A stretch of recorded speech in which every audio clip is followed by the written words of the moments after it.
Good morning, dear listener. So, the audio in the original recording for some reason got slightly cut off at the beginning. So, the episode kind of starts in the middle of a sentence. My apologies for the weirdness on that. It was right at the beginning, so you didn't really miss much. Allie's just introducing the topic. If you're wondering why it seems a little abrupt, that's all that's going on. Mentality or headspace we take into exploring new ideas. I'm Allie. I'm a staff therapist here at Delve Psychotherapy of Chicago. And I'm Adam. Sorry, I took a second to find my mute button, but I'm also Adam. I'm the executive and clinical director at Delve Psychotherapy of Chicago. Yes, with this podcast, we're not trying for fame here. We don't plan to run any ads, so it's very listener friendly. So with that being said, we really rely on word of mouth. So if you could please share this podcast with at least one other person, 2 people, if you're feeling generous, it'd be really, really helpful. Yeah, send it to somebody in Peru. Now, full disclosure, I've already sent it to some people from Peru and they didn't listen. So I need somebody else to send it to somebody in Peru so that we can start to get our Peruvian listenership improved, and then we'll move on to Paraguay. Here at Delve Psych, we offer individual, couples, group, and family therapy. So if you're interested in a free consultation call, head on over to delvepsych.com. That's DELVEPSYCH.com. And do check out our blog on Substack at delvepsych.substack.com. Thank you. So, Adam, yes, thank you, Adam. Where would you like to start with this topic today? Yeah, so this is something of a kind of a conceptualization that I was working on back in postdoc years. I think that there are different ways that we come into analyzing new ideas. And I was talking with one of my students this week about this concept, and my student kind of recommended that we talk about it, as well as offering a couple of additional philosophy, if you will, philosophies related to it. So anyway, I think that the typical, let me say it this way. In the blog series that we've been writing recently, I've been exploring the history of empiricism in psychotherapy and the necessary kind of role that it played in the development of psychology and psychology's history. And more broadly, I think that empirical approaches have been important, obviously, for science. It's one of the foundations of all of science. But within academia writ large, broadly, academia is very pro-empiricism. Taking an empirical approach, empiricism is essentially that we find truth through our senses, through observation, and then you can kind of take empiricism and turn it into the scientific method, essentially, where we're able to hypothesis test and theory generate, and then test those theories relative to the observable data that we get back. That's kind of an empirical mentality. But I think that academia, having bit so hard on empiricism, has forgotten that it teaches a very particular way of reading new ideas, and it's a very different way than we may have read ideas in the past. And I think both of these concepts are potentially useful. Let me clarify what I mean. If you're taking an empirical approach and somebody says, hey, here's a new idea, your job as a consumer of that idea is to find the problems with it. What did you miss? What are you glossing over? What measurement errors or biases might you have introduced? What populations did you use when you could have used other populations? Where are the problems with this idea? And this is really important to the empirical approach, because especially if you look at the way that physicists, particularly back in the Einstein era, if you read the way that they kind of talked with one another, there was such incredible humility to the way that they were discussing ideas. I don't remember what term this is, but there was some term in one of Einstein's equations that he knew needed to be in the equation. It had to have a particular value, if I recall correctly, and it was like nothing would work without this, but he couldn't explain why it was there. He had no idea why it was there. And when you read the writings about this, Einstein is almost apologetic about it. He's like, I did everything I could to get rid of this thing. I can't get rid of it. I can't explain it. I'm so sorry. And if you listen to the way that really good empiricists talk about their work, you're trying to defeat your own ideas as well as everybody else's. You want to kill every idea. And the ones that live on regardless, those are the ones that we keep, retain, and believe in. That's the mentality shift here. But what that means is that we take this extremely critical lens for anything that we're reading. And now I think that that's because higher education has bit so hard on empiricism, psychology has bit so hard on empiricism, that by and large, especially amongst the educated folk in the West and in the United States, when you encounter a new idea, the first thought is, what's wrong with this? Yeah, it's interesting to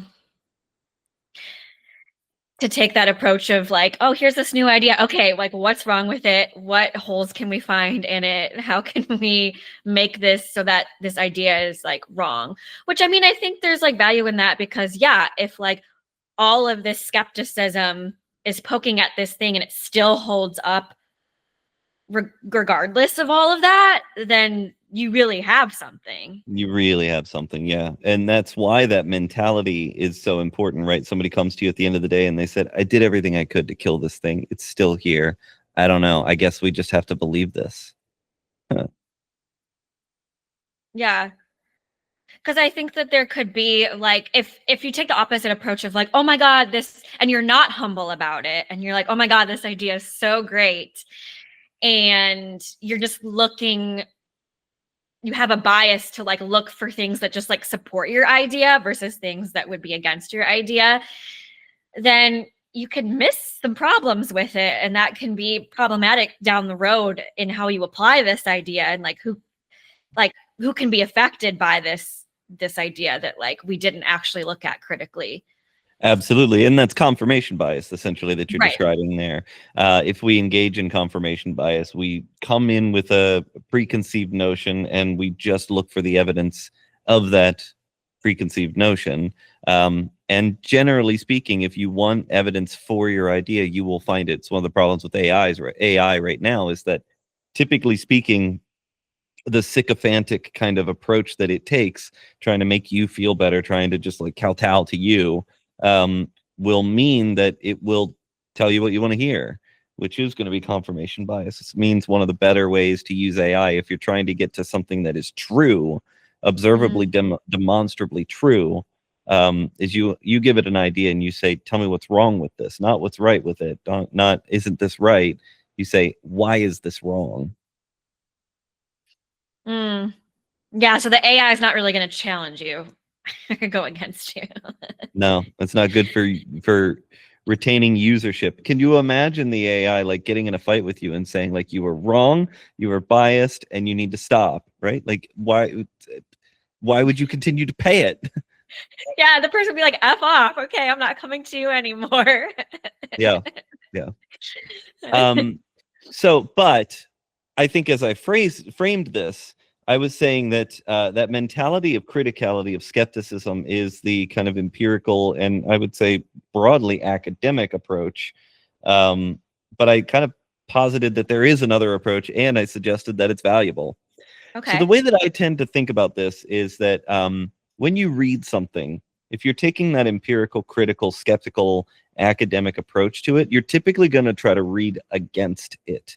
So here's the content, and I want to push back against it. Whatever's on the page, I'm going to attack, right? So I call that reading against. So what is then reading with? And what's the value of reading with? So the idea with what we would call like a straw man argument is essentially that somebody that you're arguing with, your interlocutor, has constructed an argument to kind of look like your argument, but it isn't your argument. You're just saying you never want to go out on any dates. And it's like, no, I didn't say that. I said I didn't want to go tonight. That would be a straw man argument. So constructing a straw man argument tends to be pretty poor form, terrible argumentation, but it's very, very common. The other term is steelmanning. So I'm going to take your argument, and if I spot holes, I'm going to add steel to them. I'm going to try to prop them up. I'm going to try to make your argument stronger, better, more robust, bolstering. And when you're reading with an argument, you want to steelman it. You want to take whatever they are saying and try to make it stronger, more powerful, more robust, more impermeable, right? You want to build it up. Why the hell would we do that? I don't know, because we just talked about how, like, if we're not looking for the holes in it, like, I don't know, it could be playing a dangerous game there, but I don't know. What's your thoughts on, like, how, like, reading with and steelmanning, how that can be actually, like, helpful? Sure. So essentially with the empirical critical skeptical approach, you're trying to make sure that things are true. If you're taking this much more kind of reading with approach that I'm talking about, it's valuable for discovery. It's valuable for finding new ideas worth paying some attention to. We're not at the stage in the process yet where we're trying to say, is this true or is this not true? We're trying to find the ideas that are worth looking at a little more. And later down the line, if truth is ultimately a goal, then we could later engage in that kind of skeptical idea. But one of the problems is that if you start with skepticism at the beginning, you kill innovation. You kill discovery.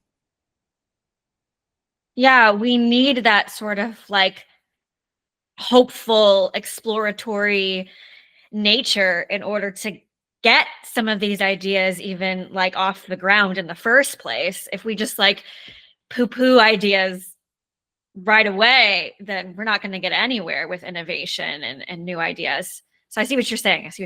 Yeah. We could develop a bit of intransigence within our current mentality. This is the idea behind Kuhn cycles, which we don't have to get into in grand detail, but essentially, like, a community of scientific thinkers or philosophical thinkers or civilizations or cultures can develop a way of thinking, and it can get quite rigid within that way of thinking. Thomas Kuhn was actually saying, and that's valuable. We can get into that another time, but, like, you develop this rigid way of thinking about these particular things based on all these premises that we have brought in to the conversation.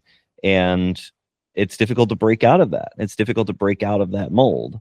Whereas I think if we can begin to kind of read with fringy ideas, new ideas, different conceptualizations, then you at least allow yourself the opportunity for some degree of discovery.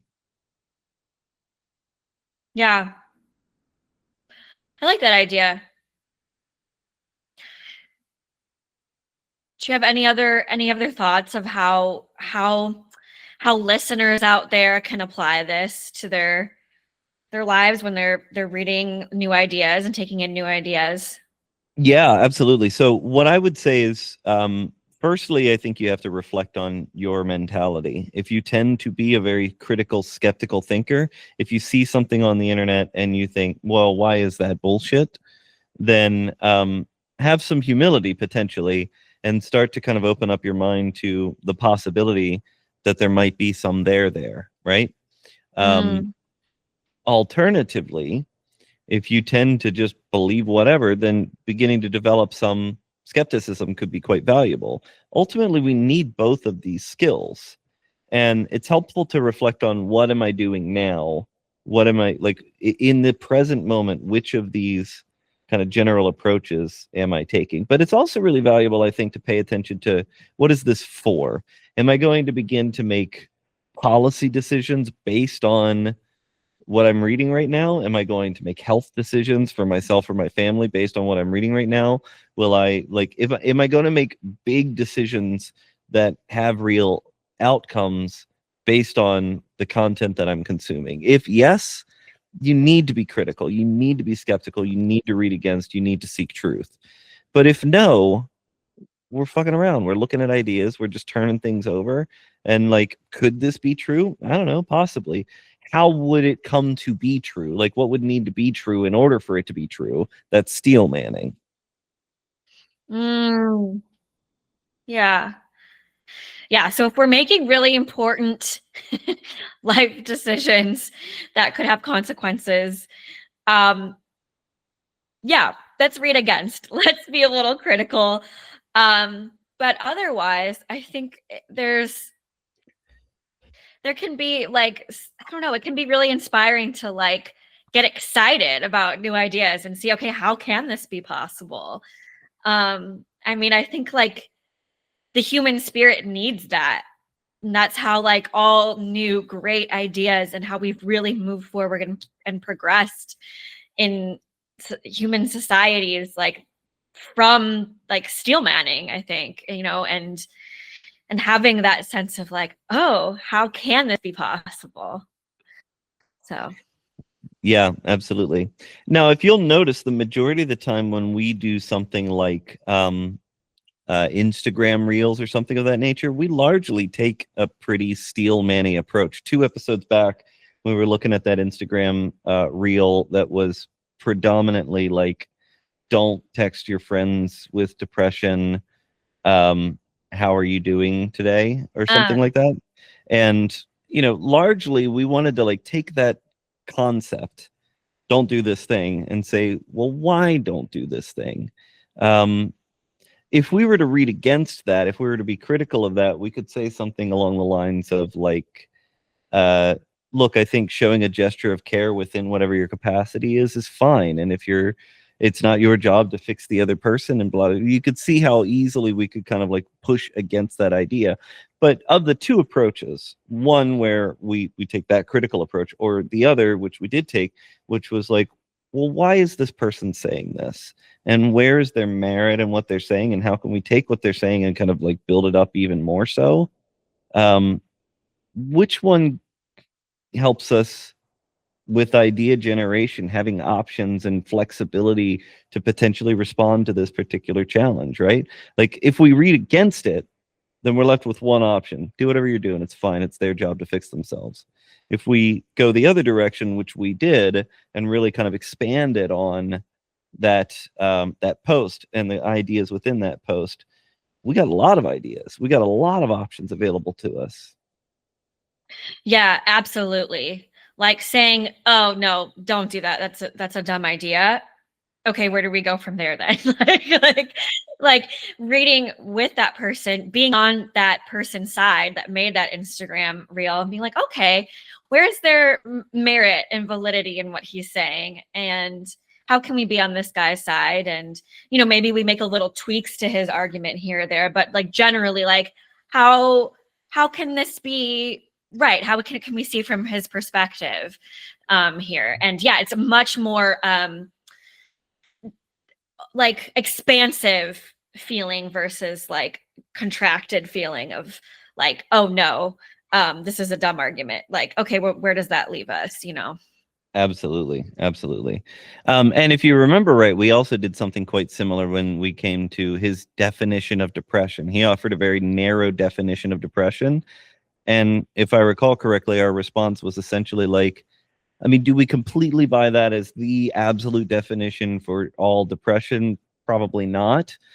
But is there a kernel of truth here, and how can we help it to be a more solid argument? That's steelmanning, right? If we tweak the argument a little bit and we're in this reading with kind of mentality, then all of the tweaks you make help them, help their argument, and help to provide a way in which we can kind of like bolster or improve the argument overall. Yeah, I've never thought about how we look at ideas this way, either reading with or reading against, but I think what you're saying is so true and really valuable. And I think especially in this time too, when a lot of our ideas are there's a lot of debate going on right now, and in our country and our world today. And people present ideas, and people are either like really bolstering them up or really like finding all the holes and attacking it. So it's interesting to kind of reflect on what's happening there. Yeah. And I think largely, I think people are being more critical and skeptical. I think academics, anybody who studied, like went to college, had to take science courses, probably took psychology, probably took something like research methods or stats or something like that somewhere along the way. And in that training, we're taught empiricism and reading against, criticality, critical thinking, etc., and so on. I don't think we're taught as much. How do you make this argument stronger? How do you make it true? I think debate's really great for that.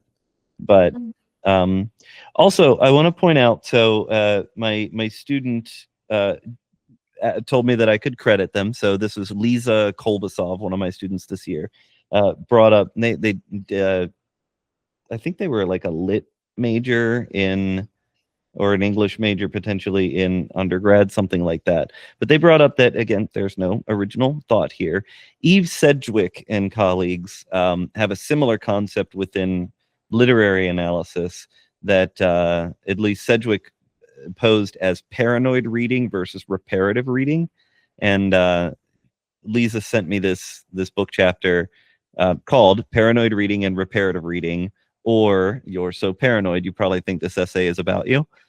Cute, clever. Okay. So I actually don't have the title of the book. I think it might be Touching Feeling, but this is chapter 4 in that book, whatever that book is. I think the Touching Feeling might be the title of the book. They sent me the book chapter. I haven't been able to get to it in full yet, but I just wanted to suggest that, one, there's no original thought. Two, this non-original thought does have some grounding in some adjacent fields as well, where when you read with paranoia, you are trying so desperately not to be duped. But reparative reading might have some benefit because we can just sit and explore ideas, and there's not nearly as much threat. So, like, reading with paranoia, do you think that would align more with like reading against, and then reparative reading would be like reading with? Paranoid reading against, reparative reading with. Yeah. Interesting. Yeah. I would be remiss if I didn't go down the pathway of statistics for just a second. I am so sorry, dear listener. And this one might be a doozy, but I have to. We're too close. All right, we're doing it. Okay, so typically, if you took a stats class in college, you almost certainly learned a style of statistics that is called frequentist or Fisherian style statistics from Fisher back in the day. This is not the only approach to statistics. There is another style of statistics called Bayesian statistics, which was not, at the time that academics was developing, at the time that colleges were developing, Fisherian style statistics were viable because they were calculable on paper. You can do the equations on paper, and if you took a stats class, they probably still made you do it on paper. You had to do the little summation signs and the x minus y versus the x plus y. You had to do all the x times y squared, all that kind of stuff, the sum of squares and all the jazz that you took stats classes and learned. That's Fisherian style statistics. The reason why Bayesian style statistics didn't win at that time is because it just requires computational power. You need computers to be able to kind of do it well. Otherwise, it's very laborious. But now we have computers. And so Fisherian style statistics is still the rule of the land, even though Bayesian statistics has many benefits over Fisherian style statistics. I would argue that Bayesian is just better across the board. I think it is demonstrably better across the board, but we're not taught this style of approach. So that said, I'm a huge Bayes guy. But anyway, that said, within Fisherian frequentist style statistics, you do something called null-hypothesis significance testing. It's the bane of almost all stat students' existence, research method students' existence, because you have to memorize this kind of way of thinking in terms of the null hypothesis. The null hypothesis, let's say we're comparing two groups. The null hypothesis is essentially that there is no difference between two groups. There's no difference. We start with the mentality that there's nothing there. There's no there. That's a mentality framing. There is nothing there. You hear that that's kind of like the reading against approach. There's nothing here. You have to prove to me, you have to demonstrate to me that there is something here, which means that I need clear data, clear evidence, clear statistics that show me that there is a difference, but also a significant difference. So we start with the framing of null hypothesis. We look for data that suggests that the null hypothesis is not true. That's the mentality of Fisherian statistics. There's a parallel to this in Bayesian, but it does not do significance testing, and it's better to not. But regardless, we'll leave that for another day. Still, this is where it gets really confusing, because almost all stat students had to learn the difference between type 1 and type 2 error. So type 1 error is rejecting the null erroneously. So we start with the null. We say that there is no difference. If we reject the null, we are saying that there is a difference. And then if we were to add the word erroneously to that, then we are incorrectly claiming that there is a difference. Okay? Yeah, so false positive. Yes, that's correct. Yeah, false positive. So the way so when you're doing significance testing, you were probably taught that alpha is at 0.05, right? So is it statistically significant or not? If you were in a stats class, you were probably taught that 0.05 is the value, that it needs to be under 0.05. The p-value needs to be under 0.05, and then you reject the null, and there's a significant difference, right? What they don't tell you and what they haven't kind of like explored is you're allowed to move alpha. Alpha doesn't have to be 0.05. And if you are worried about false positives, if you're worried about criticality, if you're worried about not getting duped, then you might even want to move alpha down.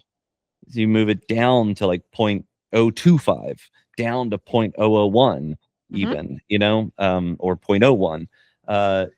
If you're like, do not fool me. I will not get taken in by a false positive. I need overwhelming evidence to buy this idea. You could move alpha down. But if you're exploring ideas, there is reason to like make your case and say alpha 0.10 instead of 0.05. I hope you could see that amidst all the statsy research methody talk there's a flexibility of conceptualization here, where if I don't want to get duped, I essentially make my standards more rigid. And if I'm open to being duped because I'm just in the spirit of exploration, like, tell me what to pay more attention to here. I'm not at the stage where I'm going to like cut somebody's body open. I'm at the stage where I'm just kind of looking at what we should look at. Then I can relax those expectations, relax those rigidities, and just explore. And I want you to think about the fact that you can move your own standards relative to what you're trying to accomplish in a given moment.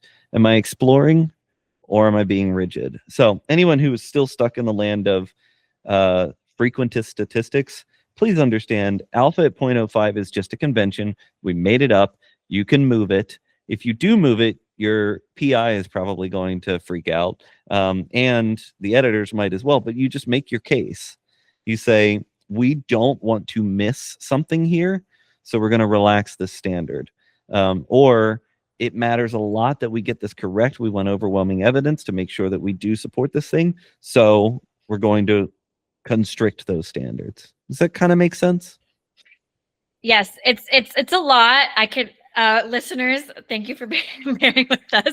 It's a lot of like statsy talk, but I followed you for the most part because I've been studying for my exams. So did I help? Yeah, sure, yeah. But I was like, yeah, great. I know that. Yep, I'm with you. Anyways, I guess and not to, I'm kind of putting you on the spot a little bit here, but I guess I'm wondering, like, to apply and like wrap up this conversation of like the mindset with which we go into like reading new ideas. I'm wondering if there is something, Adam, that you recently read in the psychology realm that you either read with or read against, why you did that and like what you discovered while reading it. If not, that's okay. I'm kind of putting you on the spot, but I'm just That's okay. curious. I largely these days try to read with, because I don't want to miss a good idea. I don't want to miss a useful idea. And I think the stakes are low with the majority of things. I think I've developed much more comfort with this idea of like, this is a way of thinking, not the way of thinking. And there are almost no truths within psychology. You would call it a psychological ontology. There are very few psychological ontologies. There are some, but very few. And within the world of like empirical research methody things, even fewer still. Clinical psychology, even fewer still. Read against. I am motivated to read against a finding that I just recently heard about.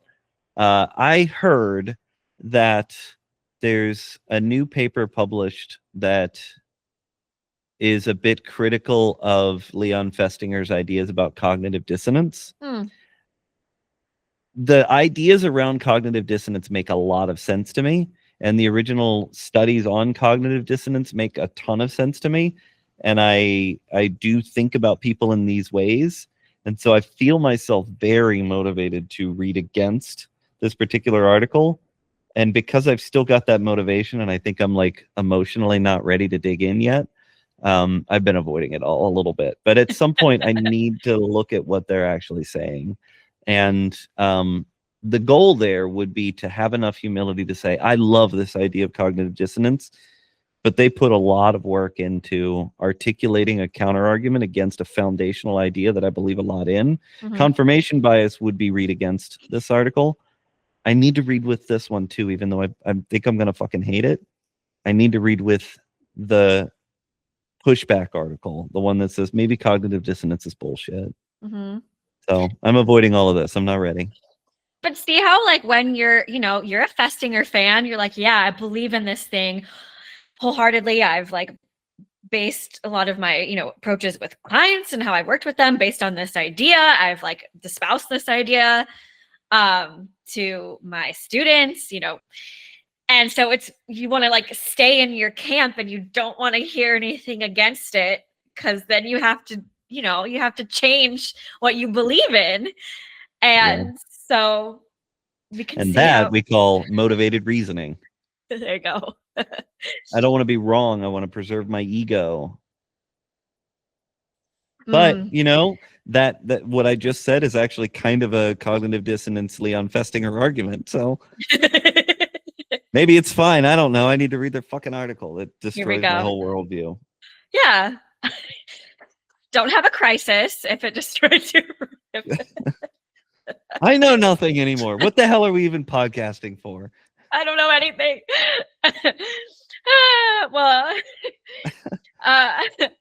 This has been an interesting discussion on how we approach ideas and the mindset with which we read new ideas. All right, new quote on the board: resist being narrowly defined. I don't know. I guess I think about like identity and how there's so many different parts to us and we're not just one thing. But I don't know, maybe you could have meant something completely different. I think that's true, but I think that sometimes we define ourselves narrowly. Well, I guess I'm just a jerk then, right? Or sometimes we allow other people to narrowly define us. Like, I think that we contain multitudes, and we certainly have the ability to contain multitudes. So why restrict ourselves?